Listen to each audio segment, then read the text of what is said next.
Oh man, you guys got me. I am looking at the latest edition of 10-4 magazine in this awesome GMC Jimmy with that silver 92 under the hood. Getting caught up. I just got my magazines yesterday in the mail, and I get the 5-pack. So I get to share some magazines with people, but you guys haven't seen that yet or got your copy. I can't wait till you do. This was actually a edition with a cover truck and centerfold and story from a truck that was shot by our very own Eric Sieben. You guys can read the story here pretty soon. It's available digitally on our website right now. When the website's updated with all the latest, greatest, you'll get all that availability on the website to choose and select what you want to look at picture-wise in the story. But hey, if you subscribe to 10-4 magazine, you'd have yours right now like me. So that might be something you want to do. Go to 10-4magazine.com, get your subscription. What's going on out there, everybody? Man, I got a bunch of people already jumped in. Got a great show for you guys today. I got 2 people sitting in the green room waiting for me to bring them in. Jeramy Ostrander with diesel exhaust and emissions right here in California. And Dan, our very own Dan, the man, and Miss Shannon Lynn's in the house. Right on. Good to have Shannon in there all the time. One of these days, we got to bring her into the show. Maybe Dan can reach out and grab her and bring her into camera. We'll see what happens in the second half hour. But he's waving at me saying, yeah, maybe, maybe not. We'll see what happens. But Billy Joe Burrell, good afternoon. Good evening to you, buddy. Sean Rowe, good to have you, man. Yeah. Dave Cooper, a long time. It has been a long time, man. What, did you get out of jail or what happened there? Maybe you did. I don't know. But anyway, no kidding, man. I have no idea. Jessica Newman, nice to have you. Rick, what's up, man? What's going on? And Chris Hammond, good to have you on the show as well. I know there's going to be a bunch more as well. Hey, if you guys noticed up here on the top, we got a couple of people we want to thank. Dynaflex Products, of course, you guys know that. If you heard any engine noise coming out of a big Class 8 and it sounded sweet, it's probably a Dynaflex product. So we'd like to thank them. They're big time sponsors with us, have been for years at 10-4 Magazine, but also with Truckin For Kids. So we want to thank them for what they're doing at Truckin For Kids. We're going to talk more about that when we bring Dan on. NTA, that is the North American Trucking Association, with our friend Wayne Schooling, who is a contributor and has been for a long time with the magazine. And Wayne and NTA is a presenting sponsor. And also, we have a retro golf cart that Wayne donated to us. I don't know if that's going to be in service at Truckin For Kids. We'll certainly see if that, getting the thumbs up. So, hey, that sounds good. We're going to have that thing out there and available during Truckin For Kids. So that'll be cool for everybody to see that. Thank you guys for being a part of today's show. And of course, the main thing is really the big generosity that you guys have shown towards us and Truckin For Kids and the sponsorships that you've put out there. And believe me, they're pretty big. So thanks, guys. We appreciate that. Dynaflex Products giving away a really cool intake setup. And again, we'll talk more about that when I bring Dan into the show. Diesel exhaust and emissions. Well, let's talk about that for a minute. Every truck's got them, and we want to all know how to make it sound good. We want to know how to make it look good and make it work good. This guy knows how to do all those things, and as well, in the state of California, where it's a real problem, do it legally. So there's a lot of things that are going on in this state that they've been the trendsetter. And in the promo that I put out there that he knows all about CARB. Jeramy and I have shared a lot of bench time at the same place here in Sacramento in front of that board, which is the California Air Resource Board. And we've been there for different meetings at different times and seen what they do and how they do things. And it's an interesting process at the very least. But I'm not going to dive off into that. I want to bring Jeramy out and get him to tell you about what's going on and all the information he has to share. So if you guys tuned in to find out about it all, here's Jeramy Ostrander, diesel exhaust and emissions. Jeramy, how are you? Good, John. How you doing? Doing great, man. Having a great day over here and staying inside because it's hot as you know what outside. It's about 104 out here right now. Oh, so yeah, the studio's cool, and I got Miss Julia here with me in the studio again, and we're hanging out. She's binge watching Game of Thrones right now, so she's passing me up. We were watching it together. She had the day off. Now she's passing me up. So Anyway, let's talk about trucks, man. Tell us about your business and tell us about what you do and where you do it. What's it all about? Yeah, so in California, our regulations are a little stricter out here. We've been doing we started in turbochargers, which became the first emissions component from the Air Resource Board, and we kind of transitioned into the diesel particulate filters and various after treatment devices. And we have helped many fleets stay in compliance in California over the years. Annual emissions testing, DPF cleaning, a lot of OEM diagnostics. And basically from there, we're actually transitioning even to some zero emission stuff for upcoming regulations. So you guys have, and this is something you and I were just discussing, and this is something I think is important for everybody to know. First of all, you've been with 10-4 for quite a while and advertising in the magazine. You're going to be involved with Truckin For Kids, and we'll get to that. But what I want folks to know is that Jeramy and his company and the things that they're doing. I just learned this myself, and you and I have worked together in past shows doing promotions and advertising. But your company's been around since like 1968. Is that correct? That's correct. Yeah, my grandfather started doing turbos. My father in the garage over here in Pico Rivera in 1968, and I grew up, doing turbos. My father in the garage as well. And as turbos fell under the carb emissions, started going to the carb meetings and following the regulations, and got heavily involved in the exhaust and after treatment. So you guys have been around a long time. You're not just jumping into all this.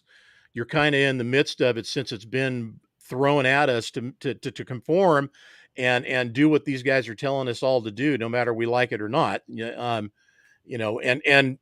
we don't know where it's all going to go, but we got a pretty good idea of where it's going to go. So I just want everybody to know you guys are listening to somebody that knows what he's talking about and has some good information for you. So we talked a little bit about some things that you'd mentioned in one of our calls, and you can bring it up in any order. The one that stood out to me was VIN blocking, and we can get to that, or you can go down your next line of conversation, whatever you want to do. Go ahead, Jeramy. Yeah, no, we could start definitely. I mean, VIN blocks are always kind of scary. We get this a lot. People calling and their vehicle's been VIN blocked and they don't know what to do. And there's a lot more coming. So it is kind of good for people to have an idea of what's happening. There's a current regulation called the truck and bus regulation. And I won't get too much details, but the main thing is January 1st, 2023, everything in California 09 and older will no longer be compliant in California. So California is only going to allow 010 and newer trucks to operate. It doesn't matter where it's registered, Arizona, Oregon, Nevada. If it comes in California, it's got to comply with California regulations. So there's an estimated about 60,000 trucks that will probably be VIN blocked going into next year. They're 2009 and older engine models. Is that an estimated number of registered power units that are in California right now that are going to be that are registered California power units? They're going to be blocked. That's just California vehicles only, correct? And how many is that again? I've heard estimates of around 60,000. 60,000 trucks. Okay, so my old 2002, which was a Primo truck. Those were great workhorses, those old trucks. Yeah. 6NZ, buddy. 6NZ cat. Yeah. Done. That's done in this state. Can't do it. Can't run it. Correct. Even with the retrofit probably would have just bought it time, and that time's expiring. Basically, you have to have both a PM device and NOx. So your DEF system for the NOx and your particulate filter for the PM to still be in compliance. Even that compliance will probably buy you about 15 years on average. California has what's called a useful life, and California defines it as 13 years. So once a vehicle is 13 years old, California can force you to sell that truck out of state or scrap it. Unreal. And here's something, I know this is dating me. So the Cash for Truck program that was out there, that's long since gone, where they were buying trucks or buying trucks and giving you new engines, or what were they? I don't even know if it matters anymore, but there was a program, right? There's still funding opportunities. Majority of the funding opportunities now will be more geared towards zero emissions. So as far as, yes, in the old days, you could put a newer 010 or newer engine in the field and scrap the old vehicle, get some funding for that. Yeah. And the funding will still be there, but now it's going to go into a whole nother chapter of the all zero emissions. Yeah. Well, zero emissions. I mean, I see a lot of guys out on the road today, and it shows. And they've got some beautiful stacks, and it's just it shows how dedicated of a culture we are to buy and put stacks on a truck and exhaust a custom exhaust, but yet it doesn't even have anything going through it. There's weed burners underneath, or it's there's Single something dummy else going stack. on there. Yeah, Yeah, but exactly. we're hard not we're not hard learners. We're hard to let go. Correct.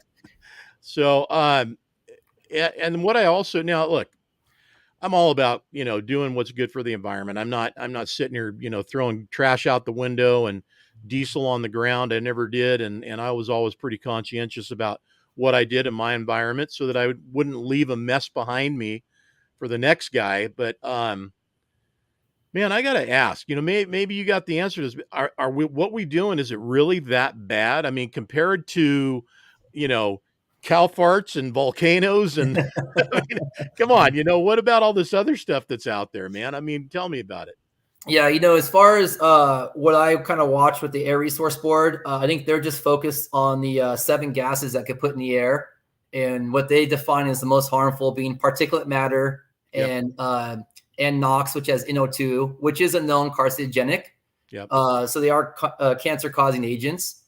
But I do kind of try to find balance because I understand that this truck's the asset. It's a good workhorse, and you want to just keep in-framing it, keep running it, and then you're being forced to buy some newer technology that might have more issues. So I've kind of watched this unfold over the last 20 years as we take steps to get cleaner and cleaner and cleaner.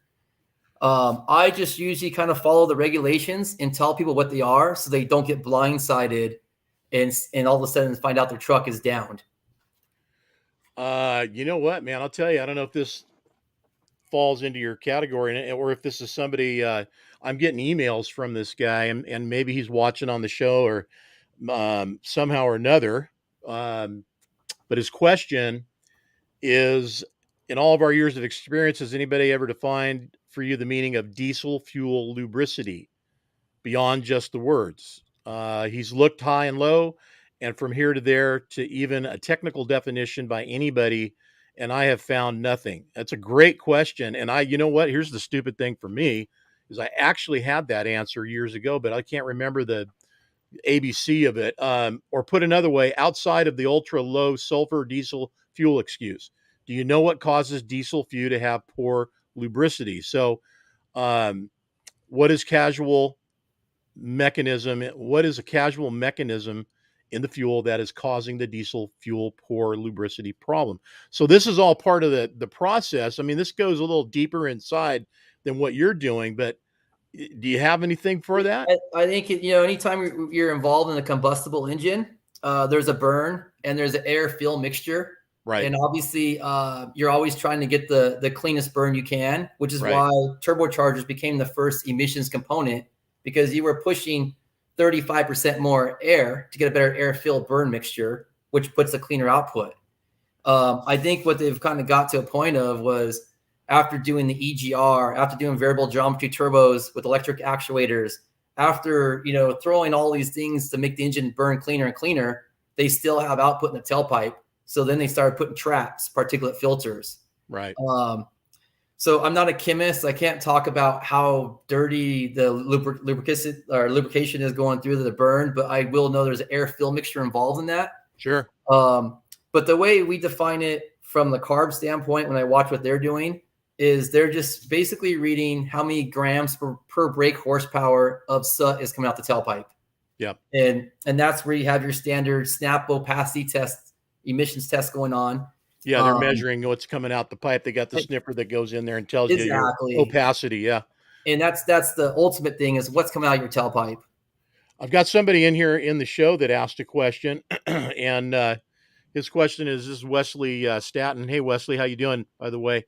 How efficient are turbofan gensets? I don't have experience with a turbofan genset. Is he talking about the APUs or talking about like, is he talking about, I guess what's the question? Is that like for creating power or is that just I don't know either. I'm just reading you know what? It's something I don't know anything about, and I don't know that it has a lot to do with what we're talking about right now. So, Wesley, thanks for the question. and I appreciate it. And as far as Mike Colburn too, you know what? Probably a question for another time. Lubricity, fuel lubricity, in my knowledge and background, it goes back to two strokes and diesels, which basically are serving the same purpose. You're lubricating that engine with fuel additives that are in the fuel, which is oil that goes through the system, and it lubricates certain parts on the way out. So that's why it's in there. That's why it does what it does. The rings, the turbo, everything, right? Um, that's my understanding of it. So, and here we are. Our cover truck this month. There it is, man. That beautiful Jimmy's got a silver 92 in it, which is a two-stroke diesel. Long since gone. Those days are over. But yeah, man, they're definitely over. JC, good to have you, buddy. You know what?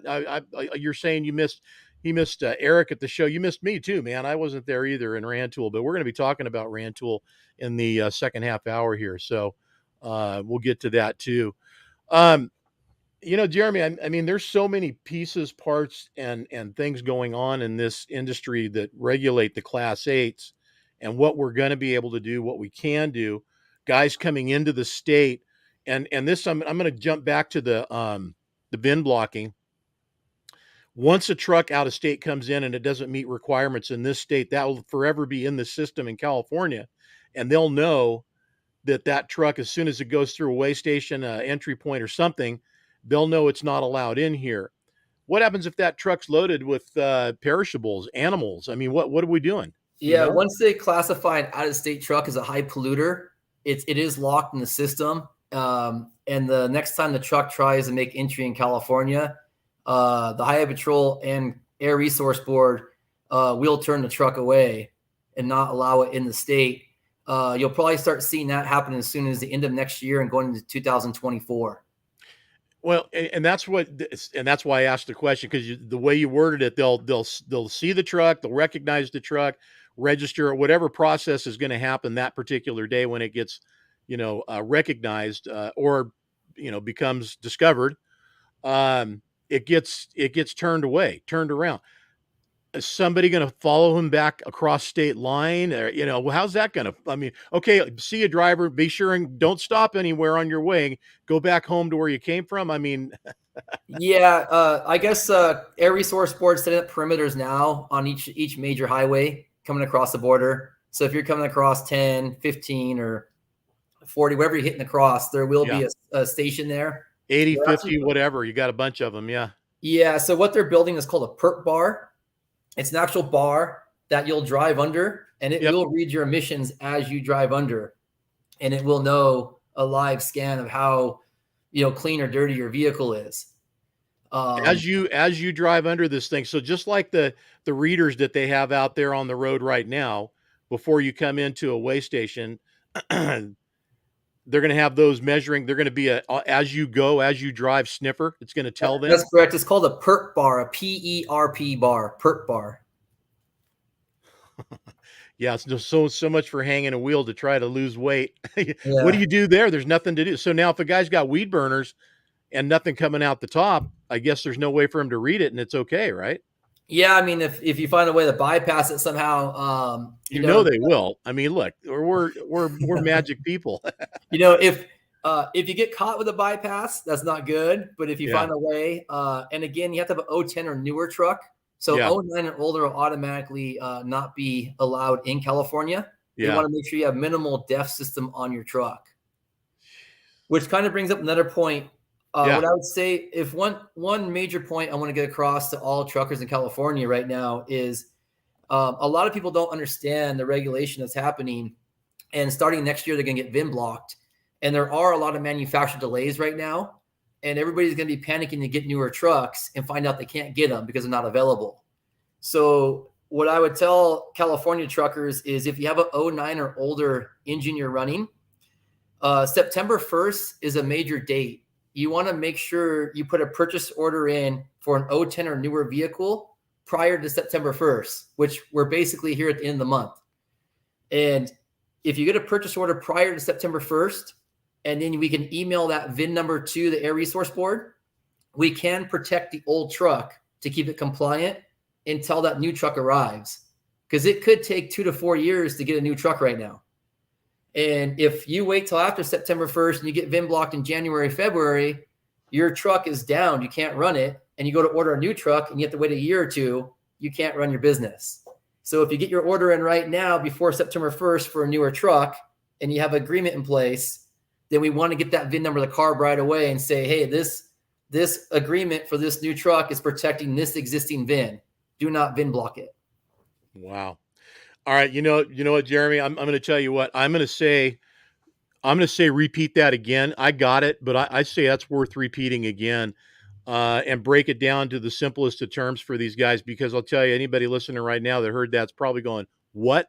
And they're going to want to hear the replay, but yeah, lead us down that path again. Okay. So if you're trucking in California, if you own a truck in California or planning to drive in California, and you currently own a 2009 or older engineer vehicle, you need to order a 010 or newer before September 1st. You need to have a contract in place. Even if you can't get the truck, if you go to Peterbilt or Freightliner or wherever wherever you're going, yeah, and you order a new truck and they say it's going to take 2 years, pay your deposit and get your purchase agreement in place. And then we need to email CARB, and I can assist, or whoever can assist you, get an email into diesel enforcement or truckers with the Air Resource Board, defining that this purchase agreement is protecting this existing VIN number. That way, the Air Resource Board doesn't tell the DMV to put a VIN block on your truck. And once you it's VIN blocked, once you're VIN blocked, you can't get registration, you can't do anything. It's a very difficult task at that point to reverse it. Yeah. So September 1st is, like I said, right around the corner. So you literally have 2-3 weeks to go out and put an order in for an 010 or newer truck and get that information relayed to CARB. Well, I mean, you order a truck right now, you're going to get a 23 or a 24. You're going to get a 23. Exactly. So there's no more glider kits. That's basically done. Correct. So it's into the hands of new manufactured trucks and the amount that they can put out. And right now, unofficially, and this is unofficial, they're putting out about 150 trucks a day. And that might sound like a lot. That's half as much as about what they used to put out. Plus they're backed up from previous orders. Plus they're backed up. I was going to get to that and say, yeah. And that depending on where you fall in that, you could be 6 months out. You could be 12 months out. It just depends. So, great knowledge. And guys, if anybody, listen, for my money, if I can go to the dealer and order a truck right now, which I could, I would do it. Does that mean I'm going to take delivery 2 years from now or whenever it comes up? Well, I hope so. But if something happens and you can't, it probably won't be a big deal to them. Everybody's looking for trucks. So I wouldn't be too panicked about that. But in order to save your truck right now, man, get down there and talk to somebody and get yourself in line. I mean, that's my best advice if you're going to stay in California. Yeah, and John, you brought up a good point about DMV. So just so you understand, DMV and the Air Resource Board are two separate agencies. So once the Air Resource Board tells this agency, the DMV, to do a VIN block, it is very difficult to remove that VIN block. So it's always better to be proactive and just not have the VIN block done in the first place. Yeah. Well, got a couple of comments here. Billy Joe Burrell. Billy Joe's a great fan of the show. If a truck gets VIN blocked in California, since New York and a few other states that are following California ideology, when it comes to trucks, does that also VIN block them in other states mentioned? Just curious. And I'm gonna be the layman guy and say no, because the states aren't talking. But go ahead, Jeremy. What do you think? Yeah, so right now, California is the only state that has its own Air Resource Board that gets to act outside of the EPA standards. There are other states, New Jersey, New York, Oregon. There are states that are trying to piggyback California regulations currently. But as a whole state, that hasn't happened. They might have defined territories, like Oregon has one in Portland area right now, where you might have to retrofit or do certain things that California did 10, 15 years ago in those territories. But right now, California is the only locked in state. Now, that's not to say, I think there's like 12 other states talking right now. It's not to say that other states won't follow California. or that the EPA might just say, hey, all 49 states now do what California is doing. But Yeah. currently, there's no state regulation in New Jersey or New York that's going to say, oh, you're a high polluter in California, we're going to block you here in our state as well. I'm gonna throw the crazy question in there. Is there any way that this gets, backwarded a little bit, and the brakes get somebody pumps the brakes and says, "Wait a minute." Is there anything like that in sight that could possibly happen? From my experience, not really. Now that I've seen how the system works, it always starts with our state senate. So basically, our elective officers are the ones who put these proposals, and then the Senate bills get passed by the state senate. Then it gets approved by the governor. So by the time it gets put into CARB's hands to put a system together, CARB's not the one who's really making this up. It comes from the government. And then CARB says, okay, your job now is to make this standard happen. So by the time it's already gone in front of CARB for them to put a proposal together or a draft and go in front of their board for approval, it's going to get approved and it's going to move forward. Yeah. So I don't see, there might be various lawsuits here and there that can slow stuff down, but generally once it's in place, it's in play. Yeah. Kind of reminds me of another thing we're dealing with, and I want to throw this out there to everybody right now too, while Jeramy's still here, and that's AB5. And I hope to, and I've talked to his office and staff, and we're trying to get him in here. But I happen to know Assemblyman Kevin Kiley, and I want to get him in here and tell us about AB5 and the things that he's trying to do to save us from some of us from ourselves, but some of us know better. And the ability to be able to work and provide for yourself under these terms is going to be a whole nother world if this thing just is allowed to run roughshod.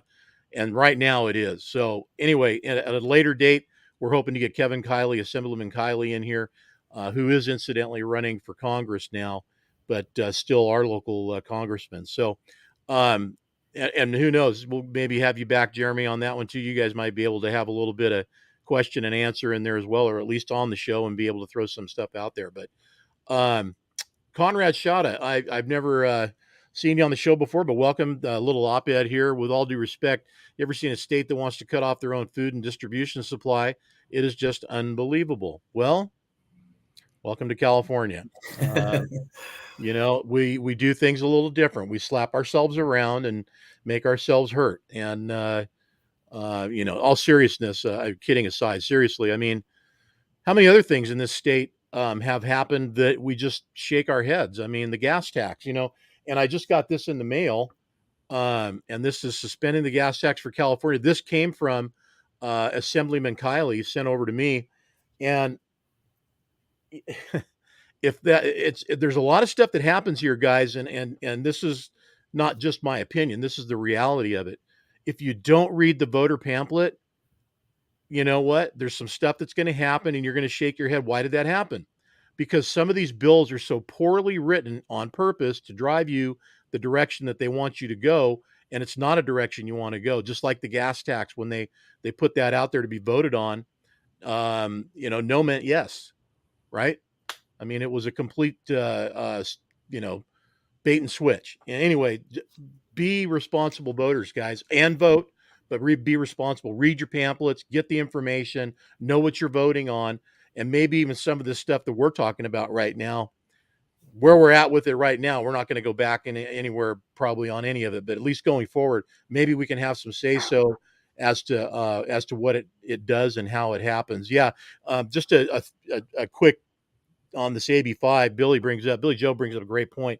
When the AB5 ruling came down, 3 weeks ago, state California Supreme Court, and I think I mentioned this in one of the shows, refused to even hear the California Trucking Association to continue the stay on the effectiveness of the AB5 ruling, that it was going to incorporate truckers and the trucking industry. They went ahead and said, nope, we're not going to hear it. Basically, that stopped the stay of the rule and the bill, and it now came into effect, and instantly, 70,000, 60,000 trucks. I mean, I don't know about that. I can tell you that I know of instantly phone calls that were made that probably shut off, 50 to 100 trucks at a time. So anyway, we'll get down that road another day, and we'll talk more about it. Jeremy, what do you got in closing for us? I don't know how much time we have, but I know I talked about the manufacturer delay, the upcoming Yep. regulations, truck and bus. Yep. Another one to watch out for that's coming into effect next year is called SB 210, Okay. Senate Bill 210, which is emissions testing standards in California. In the past, like you said earlier, we put the J1667 sniffer in the tailpipe. We get a readout and we give you a certificate. Now I know. Now I know the official J1667 Yeah, sniffer. Is that it? yeah, or the opacity test, or Yeah. PSIP is what they call it, periodic Yeah. smoke inspection. Right. Right. Right. There's a new standard coming out called the HDIM standard. And it's important to know because a lot of truckers in California are driving around with active engine faults, service engine lights on in their cab. And the trucks will fail with the light on now starting next year. So if you have an active light, or if you're over 5%, and starting next year when those emissions tests are done, they will go into a portal and they will get VIN blocked for emissions testing as well. If Well, they've they're been doing that failing. with cars for years, man. You can't go in and get smog tested with any kind of fault in place. Correct. So they're basically trying to bring diesels to the same standard as gas engines in California on the testing procedures. What's the opacity percentage now? Where do you have to be legal in California? Below 5% on the PM with opacity. They want to make sure you don't have bypass DPFs or cracked particulate Oh my filters. gosh. Yeah. I'm thinking back, man, when I got hit with a random test at a station at the Coop one day, and because carb guys were there, my silver 92 was pumping out something like 48 or 58 or so. I don't know. That was pretty common in the early 90s. Yeah. Yeah, I mean, they have man. come a long way just in the last 20 years to go from 50% opacities down to less than 5%. Yeah. Wow. Wow. Well, you got anything else in there you want to share? Because I'm going to bring Dan on here if I can. If you got Yeah, of something else. course. I guess the last thing I'd like to say is, if for some of you guys that might have short routes under 150 miles per day in your duty cycle, then there are a lot of incentives in California you go after for grants to help you get newer trucks if you want to be innovative and go into the zero emissions category, where you get point of sale rebates up to like $150,000 towards a new truck. And that's important because those trucks also have delays, and those contracts will also protect your existing truck under the manufacturer delay if you act before September 1st. I mean, actually, that's pretty big news. So, anything that we got that we're talking about, guys, as you always know, and some of you that may be new to the show, as soon as we're done today and the show's over, it'll post on to wherever you're watching it at or from. We happen to be streaming today onto 10-4 Magazine Facebook, Double J Facebook, Truckin For Kids Facebook, and the 10-4 Magazine YouTube channel. If you guys happen to be watching on any one of those, wherever you're at, you can always come back to 10-4 Magazine, which is where it's hosted. And on Facebook, it'll be there forever. Same with our YouTube channel. So you guys can catch all this stuff and information that you want to get again as it is made available after the show, and watch it anytime. Got another question too, Billy Joe, right here. The guy's got a lot of questions, which is good. I wanted that. Say you have a 2010 or present year model and they test the truck and there is a glitch in the truck system that is unknown. How would that be handled? I think that's a pretty easy question. Go ahead, Jeremy. Yeah, I think what he's mean by a glitch, like it's not passing the emissions test. Yeah. They have 45 days to correct it.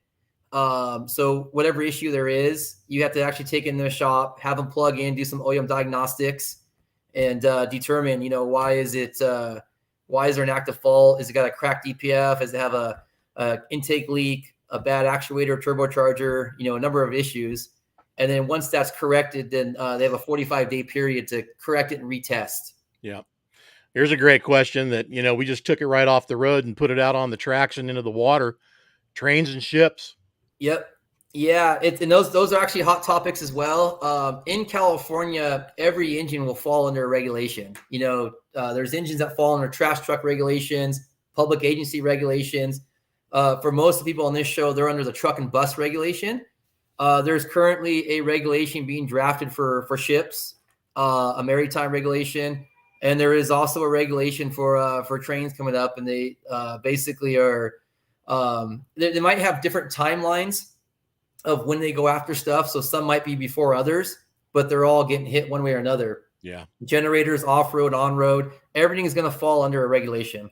Yeah. Well, and as we always, say, anytime there's a new regulation, get ready for the cost of goods to go up because it's going to cost more for a truck to be built. To be I mean, compliant. these guys, the railroad industry, the shipping industry, out in the water, wherever there's any engine being running, it's diesel, whether it's, powering an electric engine that runs whatever is being pushed.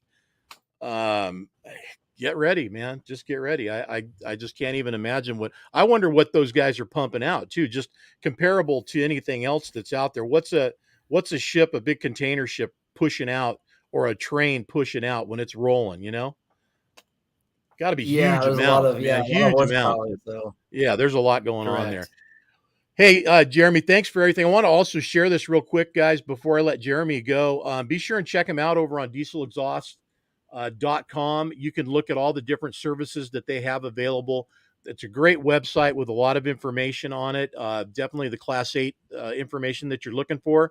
Not only do they offer the parts, the ability for the different services, but they do offer parts, but they show you the different equipment that they have in place so they can clean everything that you guys have, particulate traps being serviced and what have you. There it is. So I look forward to you being at Truckin For Kids. And before we go there, wanted to say you've got something you're bringing to Truckin For Kids, and then I'm going to bring Dan in. Go ahead. Tell us about Yeah, that. we're gonna bring down a Class 8 truck. This particular one just got a California EO executive order, so it's legal for sale. It's a Freightliner Cascadia, but it's powered by a Hyzon hydrogen fuel cell and a combo of all electric battery cells. So it's a zero emissions truck on hydrogen and electric. So get ready for that, guys. And Dan, I'm going to bring Dan Linzer in right now, our editor, owner, co-founder of 10-4 Magazine. Everybody give Dan a shout. Hey, what's happening? Hey, everyone. What's going on? And got a lot of folks in the show today, man. Right. I know. Looks like it. Yeah. Well, and a lot of good questions. Jeramy, thank you for your time. And listen, I want to see that thing run down the strip. So, get whatever you got to do ready for that thing to do it. Maybe we'll put you next to rumor has it there might be a nitro funny car coming out. So We'll see. you never know, man. What do you think? Huh? You ready for that? And you know what's crazy?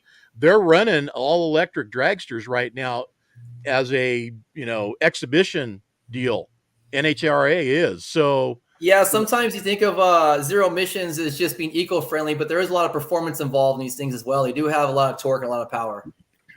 I know they do. I mean, you guys, look, we all know that this is in some way, shape, or form is where it's all going. Just don't know kind of how, what, where, when. It's just piece by piece coming along. So, best thing we can all do is pay attention to what Jeramy's got to offer and what he's telling us. Guys, go back and listen, find the parts and pieces that you need to hear in the conversation we had earlier with Jeramy from Diesel Exhaust and Emissions, and come out to Truckin For Kids and say hi to him and check out what's going on. You guys will be there with your truck in a booth and set up and answering questions. Yes, we want to see that truck run down the track and show people what it can do. Okay. I think that'll be awesome. I think that their eyes are going to open a little bit and go, "Oh, that's not so bad."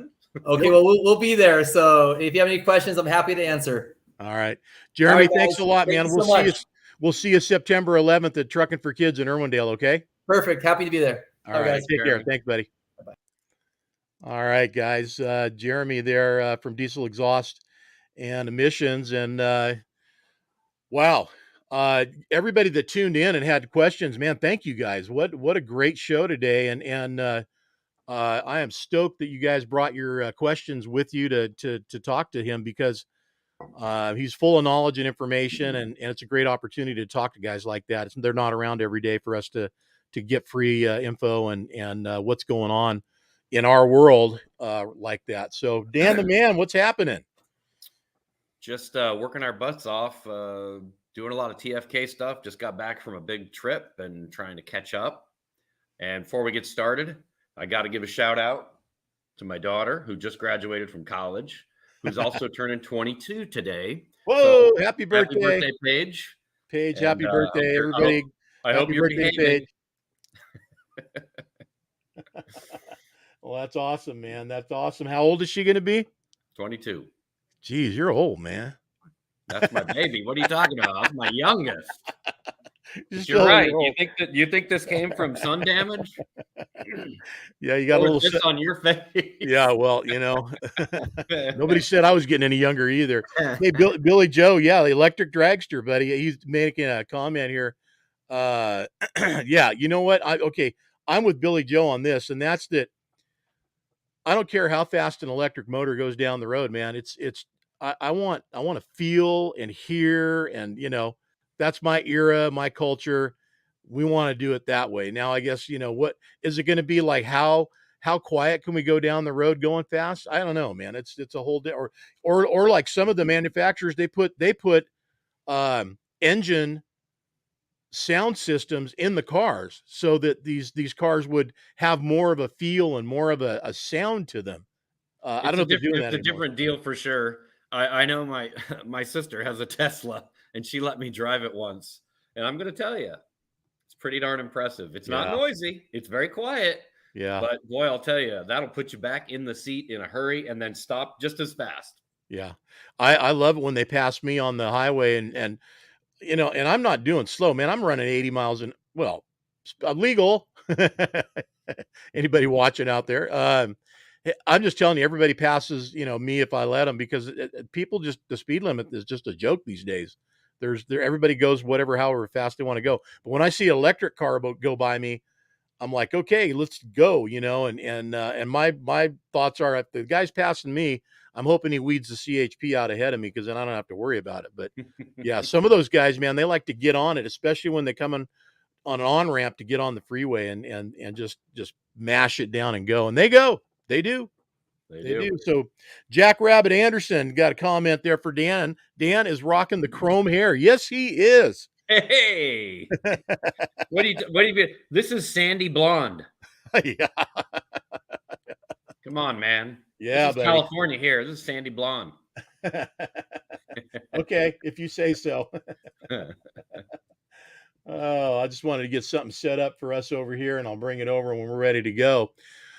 All right, man. So first, before we go any further, let's talk a little bit about the guys up above us up here on both sides. So let's talk about Dynaflex. What did the fine folks at Dynaflex donate for the people at Truckin For Kids to get a chance at? Well, as you mentioned earlier, they're donating a full chrome air intake system, MSRP $4,000, which will be in our silent auction at TFK. We're going to have we're not going to have a lot of items, but we're going to have high quality items. Hogue built quarter fenders, the air intake system, Lifetime sent something. I haven't looked in the box yet. We're just talking Dynaflex right now. We're giving Dynaflex and NTA Okay. the love today. They also threw some right there. Yep. I'm I'm thinking NTA when you're ready. Yep. Some koozies and air fresheners for our bonus buckets. So some more items to throw in there. Good. And obviously they're going to be vendors with a pretty good sized space. So we appreciate them being a part of it. So yeah, it's been good. And NTA, let's talk about NTA and what that is. NTA is awesome. Okay, so it's North American Transportation Association, which is Wayne Schooling owns that, and he has been writing our Wayne's World article since 1994, I believe. We were about a year old when he started, and I don't think he's missed a month all this time. Kind of talking about regulations and how to run your business and stuff like that. And Wayne's a really cool guy, and he does a good job. But when we announced that we were purchasing, actually, it was even before we announced that we were purchasing Truckin For Kids. He stepped up and donated a huge amount, and he became one of our original presenting sponsors. And cannot thank Wayne enough for that. It gave us some seed money to get started and some spending money before everybody else kind of kicked in.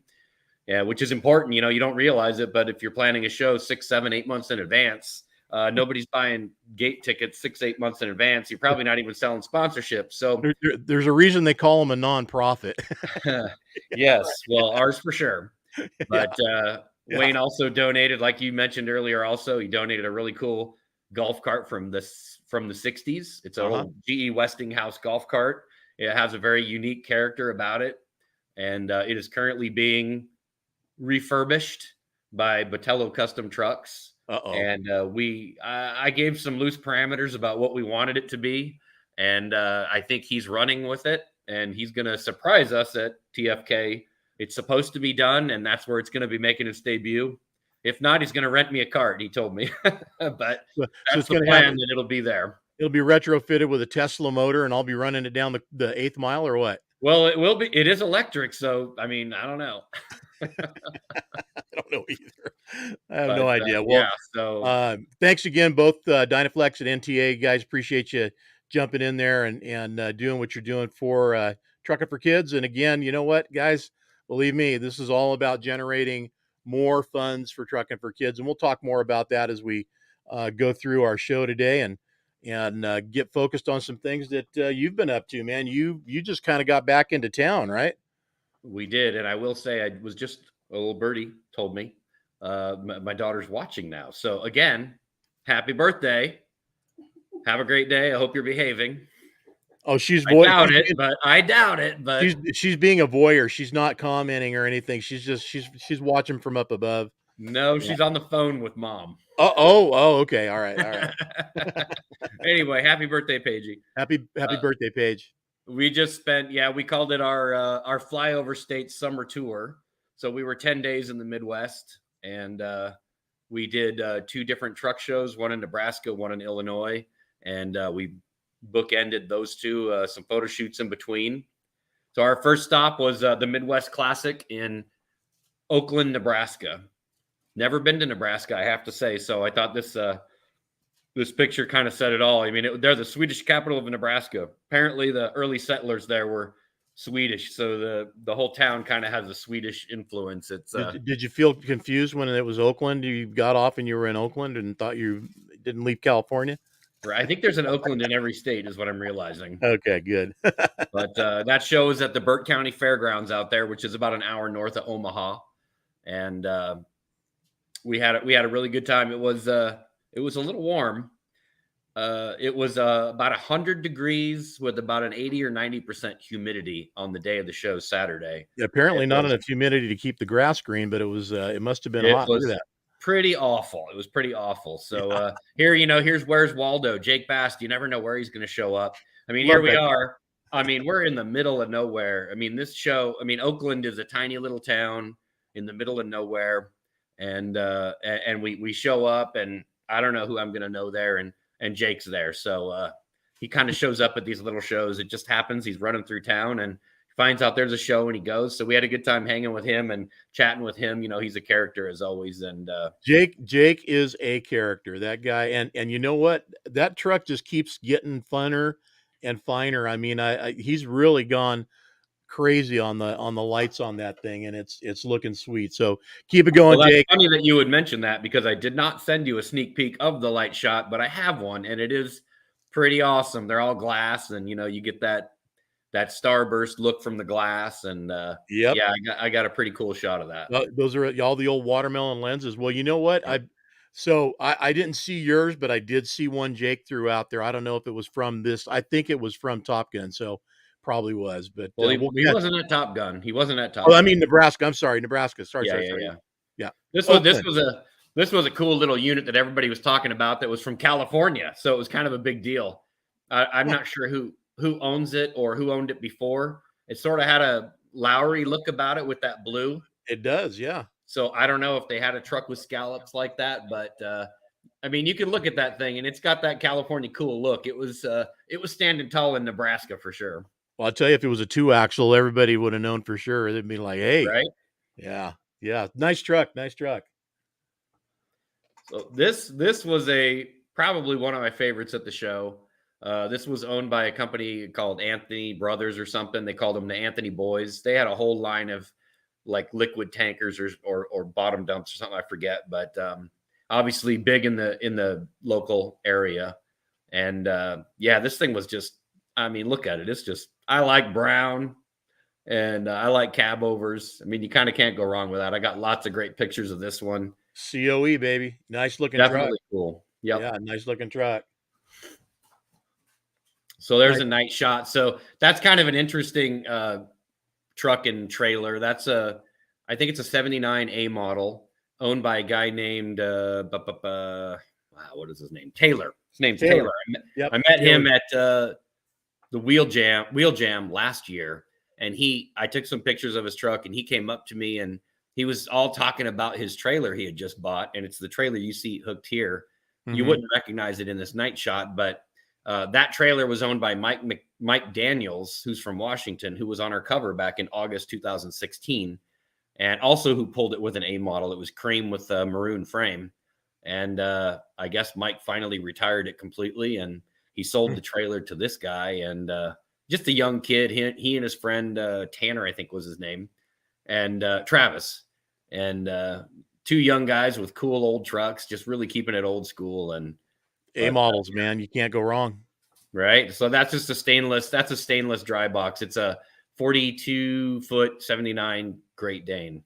Cool, nice cool deal. But so there's some 10-4 history right there behind that truck. You know, 16 right now sounds and feels like it was so long ago. And I mean, it's like we had a gap in time of 2 years of this stupid pandemic kind of just threw us all out of whack or something. Well, it was 6 years ago. I mean, that's a pretty good amount. Yeah, I know, but time flies. I can't believe it's been that long, because I can imagine doing that photo shoot right now at the Brooks Truck Show in a field of flowers, and like it was just yesterday. Looks like you got a shot of the crew. That is the I'm pretty sure it's most of the volunteer crew. It may not be complete, but that was right after the awards, right when the show ended. These guys were exhausted. You could see by the sweat on some of their shirts. I mean, it was hot. It was just nasty. And these guys thought it was nasty. And I thought, well, they're used to it, but I don't know, maybe not. Maybe you never get used to that. I think some do. I mean, you know what? It's been monsoon weather up here for a few days over the weekend and until yesterday, where all of a sudden we lost all the humidity and got all the heat back and went up over 100 degrees.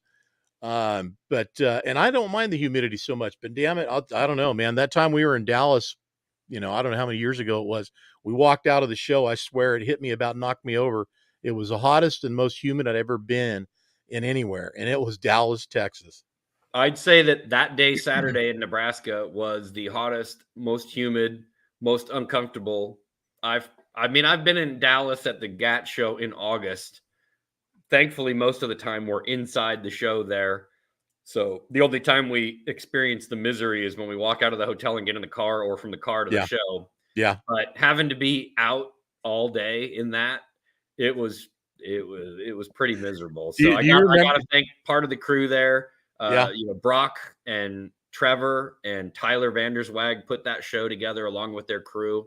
They got us a golf cart, provided it for us, which was awesome. So we didn't have to walk. And I just want to thank them for welcoming us. And they had about 100 trucks out there, a lot of stuff I had never seen before, a lot of cool stuff. And we had a good time. Awesome. And that show report will be coming probably not this month, but next month. Yep, that makes sense. Do you remember that last trip to Dallas when we were riding around the crazy taxi cab? Going to the boxing match? Oh, man. And that was Big E, back when Big E was still around. You guys, that's a story for another time, but let me tell you, it was crazy. Yep. All right, man. So let's talk about Top Gun. What's happening there? Well, so the next weekend, the Top Gun Large Car Shootout was at the Rantoul National Aviation Center, which is a decommissioned Air Force base. I think it was called Chanute Air Force Base. It's a neat location. I mean, I think I want to say they're about 15 years into this show, and we've been going for probably 10 of them. And it's just a really neat location. Lots of great photo shoots, old brick buildings falling down, lots of kind of rough industrial looking spaces and bricks, and it's hangars and windows, and it's a cool place to go and do photo shoots. We've done several there over the years. This was a cool ride. So this was one of Steve Moss's newer trucks. out of Wisconsin. And I think it's a pretty new 389, but he put that, it was brand new double eagle sleeper back there. He found that somewhere on, I forget what he said, like on something stupid like eBay or Facebook Marketplace. And It happens. There's and it whole was countries going literally, there. I mean, it was literally still wrapped in plastic and stuff. And, you know, I mean, it was brand new, never been used. Uh-huh. And so pretty darn cool little ride with, got the Van Hulsen stripe there, famous Yeah. from California, and soft side behind it. Really cool little ride. Yeah. I know you had some other stuff you wanted to talk about. Do you want to stop here and cover it, or do you want to just catch up to it later? I mean, Top Gun, they had, it was a record turnout. First of all, I mean, I think 216 they said was the most trucks they've ever had, and they had 235, which was, you know, amazing. And I knew it was a good show. I thought maybe there were better ones or bigger ones, and at some point I thought, but no, they assured me this was the biggest ever. So, but the best thing is that awful weather in Nebraska they made up for it in Rantoul, because it was amazing. It was, I've never been in the Midwest in late July. You know, Friday of the show, I mean, it was just low humidity, low 70s, partial sun, clouds, blue sky, a little breeze. I mean, you couldn't have asked for better. You know, we, like I said, we spent 10 days in the Midwest, and I really thought weather and rain were going to be an issue. And there was only one day we were driving between Nebraska and Iowa that we dealt with rain. Otherwise, we were always ahead of the storm, or it didn't come in, or it came in at night while we were sleeping, or, you know, so we were blessed with pretty good weather for the Midwest, and Rantoul was awesome. The weather was amazing. So they did some special stuff out there. Roadworks was out there in full regalia with their truck, and JC Alt, who I think might be on here still. He is. JC's here today. Yeah. Yeah, he brought the truck out, and the truck and trailer out, and they also brought out Troy Huddleston's Freightliner, which I believe we have a picture of here. We do coming have up. a picture of it. Absolutely. And We'll get to so that. Yeah. they did a lot of stuff in honor of Troy at the show. The trailer was full of stainless pieces. There was a visor, there was a grill surround, there was a stainless engraving of Troy's truck, and a couple other things. And they had Sharpies, and you could go into the trailer and you could sign the whatever part you wanted to wherever you found some space. And some of those one of those things were going to be given to the family, and the rest of them were going to be put. I think I heard that some of them are going to end up in a display at the Walcott Museum. Wow. So that's pretty cool. So wow, yeah. Quite an honor. Quite an honor. Well, you guys also had a couple of other show staples that went on over there. I mean, you guys had a light show and a parade, and they did. They always have a parade through downtown Rantoul on Friday night. I'm not going to lie, I didn't see it. I went to dinner, but they say it's really fun and people like it. And Saturday, you know, there's a whole bunch of stuff. There's a motorcycle show and a separate motorcycle contest that's held by some local motorcycle club. And I'm telling you, there's like 50, 60, 70. There's a lot of really cool bikes out there. Yeah. I think we have a picture of one of those too. But there's a kids pedal pole contest. There's a Jake brake contest. And then the night kind of culminates with a band plays, and then the light show happens. Right on. So Saturday was there's live music. There's a DJ playing music all day.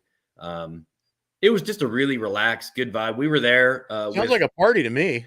Well, you know, it kind of is. So we were there with no booth, no real responsibilities besides having to take pictures of trucks and, you know, collect information for a show report, which will be done in the future, which of course I can make a lot more work out of than most people. But we had some fun too. Stephanie Haas was on her way to Colorado. There she is. So she happened to hang out. She got to hang out with us on Saturday. And again, she didn't even bring her camera to the show. She just hung out with us in the golf cart. And that's Casey Aslinger, who's also a contributor, and they're great friends, and they don't get to see each other too often. So these two were cackling and laughing and joking, and it was a lot of fun. Stephanie without a camera just doesn't sound right, and there's something missing there, buddy. I know, right? I guess I had to do it. So yeah, you did. Of course, I got to throw in one of my, I love aero trucks. What am I going to say? I got a soft spot for them. And this thing, come on, look at these colors, man. Green and cream. I liked this one. It was one of my favorites. Kind of retro, man. A little mix of the old, a little bit Yeah. of the new. I did not Yeah. talk to the guy. I don't know who owns it. I don't know anything about it. I just got a couple pictures of it, and I thought I'd share them because I like them. Well, that's good enough. That was, I think it said Jason Horning on the door. It I does. don't know him. It We does. were on our way to the awards on Sunday morning. We were staying in Champaign, which is about 20 minutes away from the actual show, and we were waiting at a light by the interstate, and he turned in front of us and was driving away. So I guess he wasn't there for the awards, but super cool truck. I mean, just really nice, tastefully done. $379, I'm assuming, unless he's tricking us. You know what? That's an old school 379. Got grill bars and everything. I mean, Yep. I love grill bars. I mean, if yeah, for me, that was a nice looking rig. So yeah. Oh, wait, before we move on to next to it, is that it's not the Murder Pete, but it was that one that was at Matt's okay. I forget what it's called. So here, I mean, you can see some of the bikes. I mean, this was like, I think they called the bagger division or whatever. And I mean, check out the next picture. This is why I like this one so much. I mean, this guy had everything engraved. Yes, he does. I mean, the engine cover, all the footrests, the shocks. I mean, look at it. If you can really look, everything is just etched, engraved, whatever you call it. It is. It's all etched. It's all engraved. Yeah, it's all engraved. That's incredible, man. It really stood out as pretty dang cool. Well, that's Richie Foster's new ride. He drives for Reinsfelder, and it's a company truck, but they let him spec it and order it. Looks nice. And it's really clean, really nice. And I got some great shots of him too, with some really cool underglow lighting and some turquoise and watermelon glass again. And I got some cool ones of that. And he's loaded and making money. Well, he here you go. Any money sitting there, but he was loaded. Yes. Yep. There you go. So this was one of the most popular trucks at the show. If people haven't seen it, this is J&L's latest build. Yeah. I think they call it Quick Fix. I think that's what they were calling it. So I think I heard that somewhere too. Yeah. So Jamie built this as a service truck for his company. And I mean, I'm just giving you a teaser here. I mean, he won a bunch of awards. This thing is super cool. I mean, do we expect anything less? I know, right? And he assures me that after a couple months, when he rebuilds his surplus stockpile, because he told me it's not going to be cheap just to get the tools and the oil and the things that it needs to get it ready to go. He gave me a number, but I won't say it now. But it would buy a house in some states. Yeah. So this thing is really cool and turned a lot of heads. They did it right, as like you said. So that black is like a matte black, and I actually took pictures of the interior of this thing and sent them to Jeff Botello, who's doing our golf cart, and I said, "This is what I want our seats to look like." So anyway, lots of cool stuff. All those things open up, and there's tools and oil delivery systems, and the boom and that crane obviously goes up, and there's feet that come out, the stabilizers, and he says it'll pick up a semi. So yeah, well that setup, because he runs heavy equipment too, so that thing's set up to pull tires and tracks and axles and brakes and drums and everything off of something that's out in the field, whatever he's running, and that's where a lot of people are like, "You're never going to use that." Bullshit! I guarantee he will. It's going to be out there. It's going to do what it's built for. Gary Jones in the house. What? Hey, Gary. Gary, if you're on here, you ain't out here. You ain't breaking anything. Look at this. I see Jeff Botello on here. It probably isn't Jeff. Jeff, is it really you? You know what? You're right. I just seen him there too, man. Hey, my buddy Clay. Arrow done right, buddy. He knows how to do Arrow. That's right. You know what? I got to say one last thing about J&L. Even though Never Satisfied, the truck's not there. I think that's more of a spirit with them. And it is. They are never satisfied. These guys are going to keep building trucks a long, long time. and impressing us every time. And it is Jeff. He says it is him. So Jeff, Well, how hey, you doing, Jeff. my friend? Good to see you, buddy.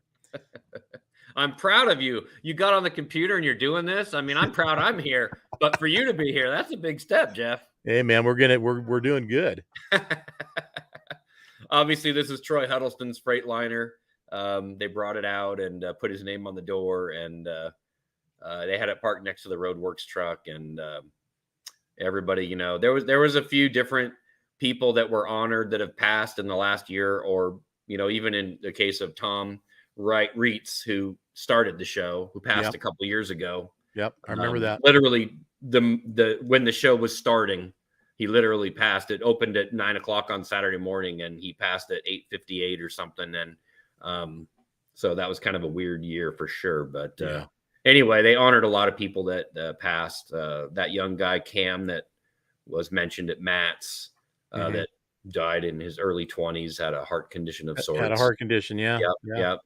His family gave out another award. I got some great pictures of the recipient of that with the family, and so a lot of good stuff. You know, it was just a fun, relaxed but record-setting show with a lot of really cool trucks, like it always has. Really good people, and getting to hang out with Stephanie, it was fun, and we had a good time. I just wanted to say goodbye to Troy again, man. I don't know if I'd have been able to hang on to that truck or be around it without breaking down, man. That's cool to see his truck still out there. Right. It's going to be around.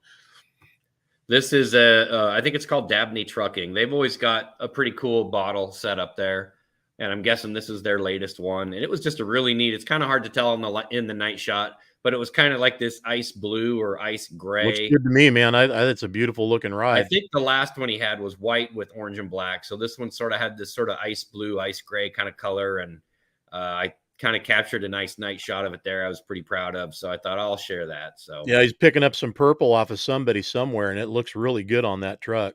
There you go. Yeah, it's nice. That's a nice looking setup. Right on. Well, I got some more stuff here from Dan the man. Let's bring up what else we got here.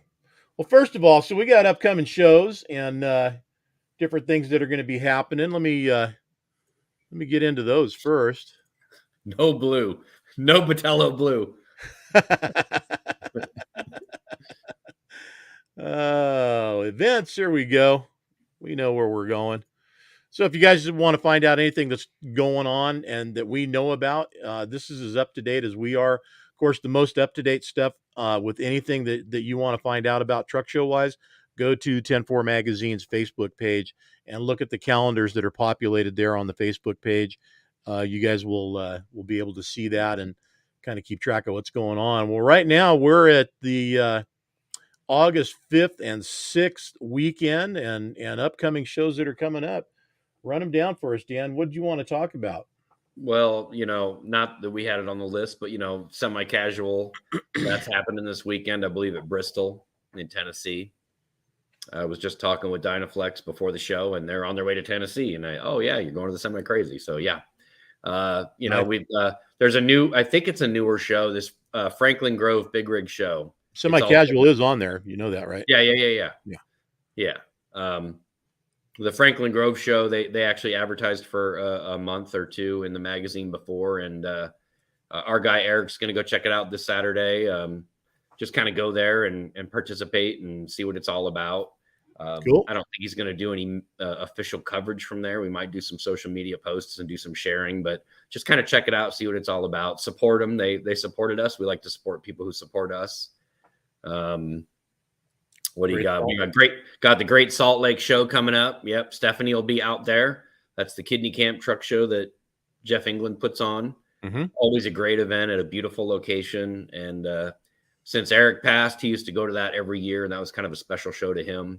Stephanie's been going kind of on his behalf. And in fact, this year she's going to do something special. Eric used to hand out $2 bills to the kids at that show. And she's been wanting to do it for a while, and we just keep forgetting to get her those $2 bills. They're kind of hard to find. So we got her a stack and gave them to her at Matt's. And so she's going to be handing out $2 bills in Eric's honor at that show. So that's a pretty cool deal. And she'll be doing a report in the next couple months for that. Jay Chavez is watching over on YouTube asking if we're going to be at Old Town Rig Down. No, we're not going to be there, Jay. Do we have anybody that's going to be going I'm down not there? sure what Eric's plans are for that. He may be. Okay. So we may have somebody We're there. doing we're doing everything we can, but first of all, travel is enormously expensive right now. Oh, And yeah. second of all, I feel like there's 10 times more shows than we had 2 years ago. All of a Yep. sudden, there's 3 a weekend, and Yes. we're doing everything we can to go to as many as we can. Yeah. Trust us when I say that, but we don't necessarily make it to all of them. We'll Yep. see. I'm not 100% sure about that one though. Well, and the other thing too, and you know, listen, guys, I talk to people all the time. I spoke to somebody today who was flying out of Indianapolis, and he went from one flight out of Indy to another connector, and they said, nope, the one you were going to catch here, that ain't happening. You're going to be, you know, it rerouted to here to there. And anyway, long story short, you're lucky if you get there, and when you do, the car that you were supposedly reserved to rent might be there, it might not, and you tell them, hey, I reserved a car, and they go, so. Right? Am I Well, lying? that's funny you would mention that because we didn't have any flight problems on our flight. And we flew into Omaha, Nebraska, and we flew out of Champaign, Illinois, and we didn't have any problems, thankfully. But we did reserve a premium or full-size SUV, which was supposed to be a Tahoe. And because we were going to be in it for 10 days, we wanted a car with some space and comfort. And yeah, they did not have one of those in Omaha. We got a Subaru. What? Yeah, it was probably their largest one, but not in line with the Tahoe. Probably about the size of a Ford Edge or possibly an Explorer, maybe. Oh my gosh, But man. Yeah, no, that's yeah, not what you ordered. no, they gave us a nice discount when we turned it back in, and so that was pretty cool. That made it better. But Yeah. back to the shows, yeah, you got the laid back on I-55. I see you got that highlighted. Yep. Casey Aslinger is going to be there covering that for us. The Brooks Truck Show, we were scheduled to be at that personally, and we really wanted to be there. We wanted that to be a place where we would really do our last bit of marketing for Truckin For Kids. And then we just, the closer it got, the more we realized time was not on our side.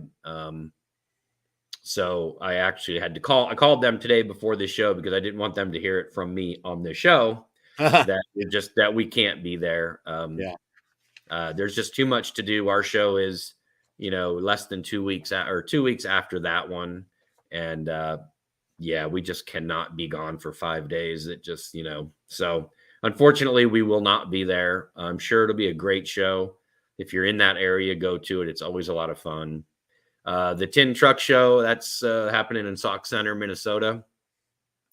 If Eric was still alive, he'd fly across the country to go to that show because he has history in Sauk Center, a small little town, but his grandparents lived there. He spent a lot of summers there. We went and visited it when he was still alive, and it was an interesting time, but they advertised as well. And so we would definitely want to give them some extra promotion, and it looks like it's going to be a good show as well.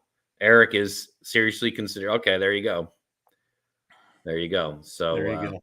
we're not sure if we're going to have anybody at that Tin Truck Show, but it looks like it's going to be a good time. If you're in that area, you probably know those people. Maybe you know of the show, but definitely go and support it. And there's definitely there's more shows, and certainly we're gonna get to Truckin For Kids, but before we do, I know there's one I wanted to make mention of and welcome them aboard the magazine, and that's the Bobtail folks. Their show's coming up, and that's going to be in October. And check them out in 10-4 magazine. We got a full page ad in there. Get all the information about that show and where it's at and when it's happening and what it's going to be. And rumor has it that you better come clean because JT is going to be judging your machine. So yeah, we'll be there, and maybe some other 10-4 fun. You never know. But what's the cigars you like, John? Yeah, hey, Miss Julia, have to get Miss Julia to grab one of mine, and yeah, that's what I like. That's it. Thinking. But yeah, let's get to it, man. Let's talk some TFK. What the heck is going on? Man, a lot is going on. It is. We've had a really, really productive couple weeks. Working really hard to secure a lot of things, and obviously being a first ever, it's it's all new to us, and so everything probably takes about 3 times more effort. I'm sure the second year will be a lot easier, and we'll be able to be even more creative in all those endeavors. But yeah, I mean, we've been. I made a list here, and I started to make this list yesterday, and the list said we had 15 confirmed vendors. As of right now, we have 18 confirmed vendors, and big spaces, nice, good vendors, nationally known, locally, and both locally and nationally known companies and things. Oh, there's a cigar. So I mean, we're going to have a great vendor area. I'm looking forward to how that's going to be set up with as many vendors as we got, because I mean, that ought to be like a little mini mall going on in Irwindale, right? Right. It's going to be great. I'm excited. We're going to be walking the track here in a couple weeks one more time to make sure everything's where it needs to be, and we're all on the same page about how parking and vendor space is going to be. And so that's going to be really good. But we've got lots of various sponsors that aren't vendors, that are just donating cash, or donating, doing trophy sponsorships, lane sponsorships. 4 State Trucks jumped on board, and they're going to sponsor one of the lanes. That was our own JT here's idea. So when the trucks roll into the track, they're going to be rolling into one of the lanes. They're going to be announced every time as the 4 State lane. So kind of cool. We got one more of those available. If Got one available. So if you want to have that as your lane, every time a truck rolls onto that lane and is rolling down that 8th mile, get your name on it. Talk to Dan, talk to me, Tim, whoever. We'll get you in there. Yep.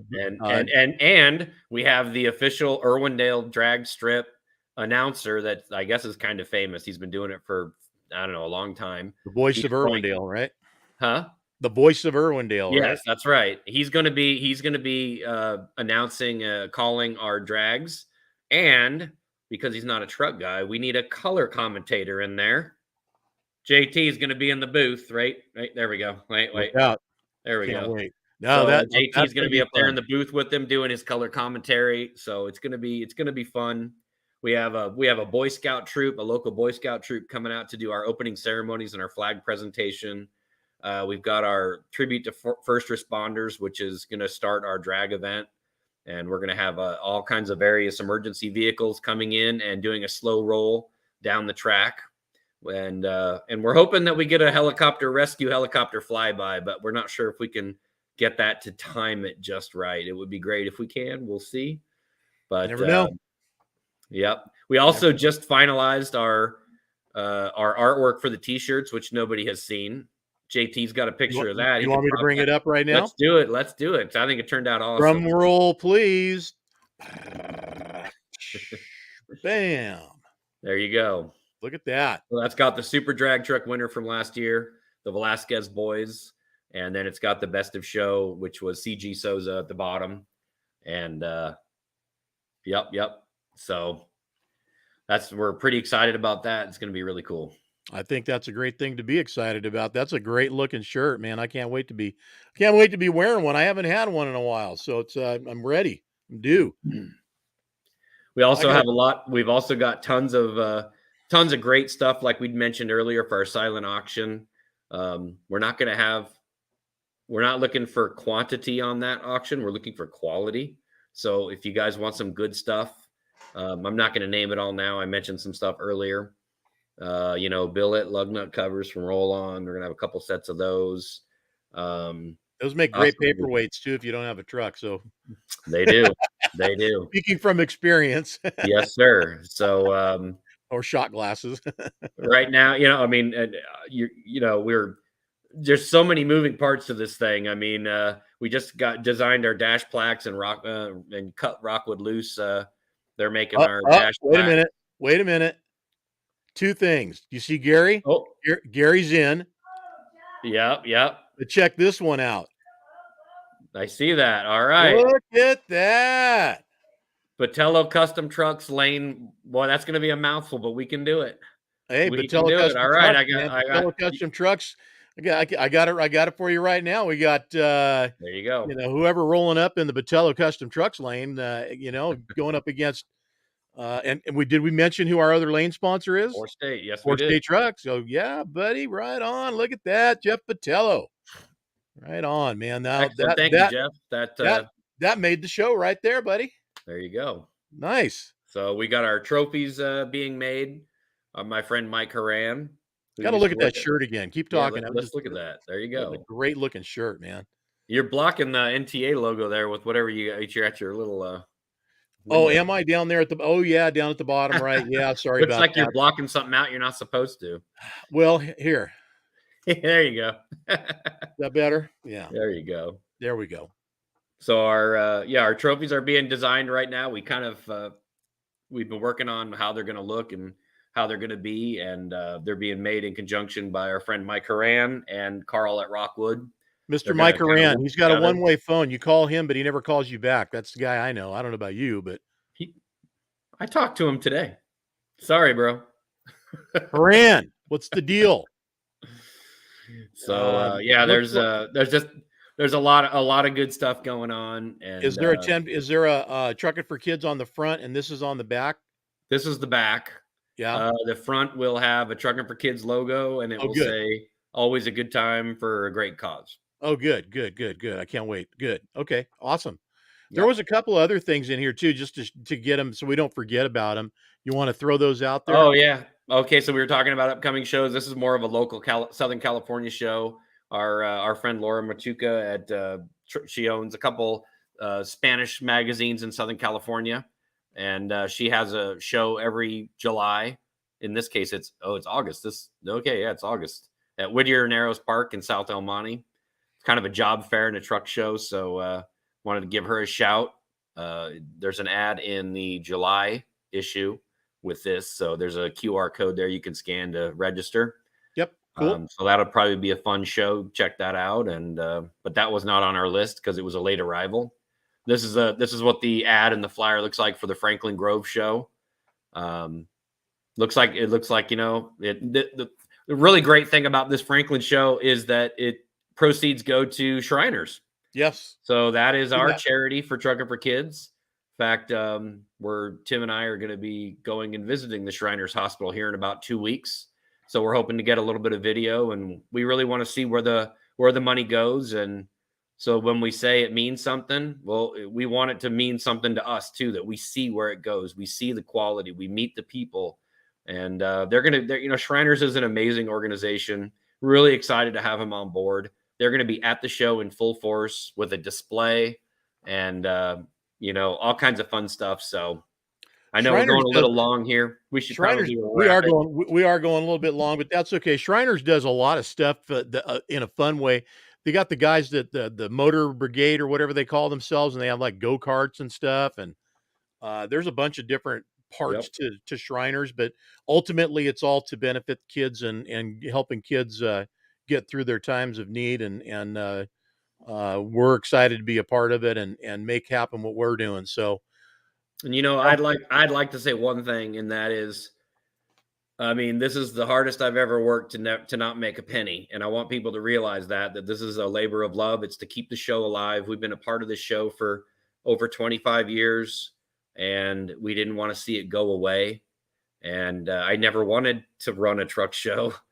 And now I'm realizing why. It's a lot of work, but he didn't want to do it. I mean, when I'd say, let's do a truck show, Dan is like, nah. So we are working really hard to make it a fun show, a drama-free show. I think that you guys are going to be surprised. I think it's going to run smooth. We're doing a lot of things a little bit differently. And you know what? If something costs more, or if just remember, nobody's benefiting from this. We're not making any money from it. At the end of the day, the money that we make is going to go to Shriners. And I mean, it costs a little to have the show, don't get me wrong, but we're raising money. We have a really stout goal, and I'm going to stick to it. I vowed to raise 50 grand this first year for Shriners, and that would probably be the most the show's ever made in 1 year. And this is our first year. I think we can do it. I mean, Mayberry raised 350,000 last year. We can do 50. So just come on out, bring your truck, pre-register it. You're going to get the bonus bucket. We're going to have more details about our bonus buckets here in the next few weeks, but we pretty much know what all is going to be in it now. It's going to be a lot of good stuff, a lot of full products. And like I said, we'll talk more about that, but you only get that if you pre-register. So it's going to probably have $150 to $200 retail of stuff in it that you're going to get for free for pre-registering. And pre-registering is cheaper than registering at the gate. And it's going to get you're going to drive up to the gate and you're going to have a code on your phone and they're going to scan your code at the gate. They're going to know what you paid for. They're going to give you receipts for what you paid for. And they're going to send you off to the pop-up where people are parking. And it's going to be really efficient and really good. So I would definitely encourage people to pre-register for the cheaper price, for the bucket, and for the ease of coming in. It'll make everybody's day better. So pre-registration, guys, again, you can't help but say it over and over again. It equals making your life and your day simple of getting into the show. And once you're in the show, we're going to get you in there and get you parked. It's not going to be like it has been in the past that it's set up so we can have a nice lineup with trucks where they need to go and get everybody in and parked and then on with the show and on with the races. We have a 6-person parking crew. There you go. And it's gonna run like a top, I'm telling you. All right. Guys got stun guns or what? What's the deal? Whatever it takes. Whatever it takes, man. The little cattle prods. Cattle prods, stun guns. Yeah, you got it. Billy Joe asked if you can't make it to the show, are shirts available for sale online, or are they going to be, or what's the availability on shirts? I would say you'd probably need to be there unless you make a deal with somebody to buy you one and hold it and then send it to you. Or if we have some left over, I don't think that's going to be the case. But if we have some left over, obviously we'll make them for sale probably on the TFK page. Yeah, right or on. Possibly through Stay Loaded. Right on. Hey, and just, you know what, Dan and I spoke a little bit before about stuff, the TFK page, we've had some stuff, people talking about the show. It's been going on since we took it over, right? Since we finally announced the day that it's going to be and how it's going to go and what it is. Guys, let me just say this, and we've come to the conclusion that we've said it enough. It's going to be a freaking awesome show. And the only way it's going to be any better than what we've already got in store for you is if you come out and you be there too. Anybody feels like it's not their thing right now, we get it. And you know what? Hope we see you next year. Really do. Because our goal is going to be to put together a 2-day show. And listen, it's not a goal. It's going to happen, right? We're going to do a 2-day show next year. This year is we're dealing with we are playing the cards we were dealt. I mean, can I tell it any other way without just, being more clear? These are the cards we were dealt, guys, and we love you for. A lot of it is just going to have to, if we can have a good, clean show that runs well and that doesn't have any problems, and we prove that we're going to do a good job doing it, then we'll get more of what we want next year. And if we don't, we'll just go somewhere else. We'll have time to do that, right? This year we did not have time to do that, so that's basically where we're at. Come out, support us, do whatever you got to do. Help us get our feet down this year. I mean, we're all learning, and and it's still going to be a great day. It's still going to be a really good weekend, and I'm looking forward to it. And I think everybody should. It's going to be great. Number one thing that you need to do for Truckin For Kids, pre-register. Number two thing, show up. And guys, let me tell you, behind the scenes, we know what's going on. There's a lot of people coming to this show. So, whatever you're seeing or hearing out there, let me just tell you, there's a lot of people coming to this show that are happy and excited, and they can't wait to be there. So can't wait to see y'all there, man. It's going to be a blast. All right. People have been talking about the super drag trucks, and I heard somebody say that, the guy that won it last year, he'll win it this year. And I said, well, because there'd be no competition, but you and I know it, John, right? There's a team coming from Canada talking a little bit of smack, and they want to. I think it's going to be awesome. So I hope that we get obviously we want more. We don't just want those two, and I foresee there being a lot more. I think we've got some big hitters coming in, and there's going to be some big drags and bragging rights that are going to be held up after the runs and races are done. The other thing too is I hope that the people I'm talking to that want to bring in their nitro funny cars do, and that they run them, and we get a nitro car on the 8th mile in Irwindale to run for us. And Yep. I'll tell you what, that'll shake that place. Yep. Jeff Patella says the only way it could be better is if Dan is running a barbecue. You know what? Next year, if I don't, my friend, my representative at Rolling Coal Smokers, Glenn, will. One way or another, we'll be back to queuing, because that's a big part of what 10-4 has been doing every year that they've been a part of this, is the Saturday barbecue, and that's a charity thing to raise money for the kids. Everything, all the proceeds, I mean, everything gets donated to cook the meals. Dan and Shan and everybody on their side putting together stuff before they even get into Irwindale. So we'll bring it all back, guys. Don't worry. Stick with us. We'll make it good, and this is going to be a fun one this year too. Guarantee it. All right. All right, let's let them all go. We had them captive for an hour and a half, longest show ever for Studio 10-4. Thanks for letting us ramble about. Yep. You guys all take care out there. From Dan and myself, JT, here in the studio. We will see you guys next week. Again, stay tuned, and we will have some updates. I'm really trying to get our congressman, our hope to be congressman, but Assemblyman Kevin Kiley in the studio, and talk about this AB5 thing. That's a big deal for a lot of you, and I would love to give you the straight up info on it, what it means going forward, and what may or may not be happening with it. Keep the shiny side up. We'll see you next week, and always tune in to 10-4. We're always here for you guys. Thank you for all your support. Take care. Thank you, guys.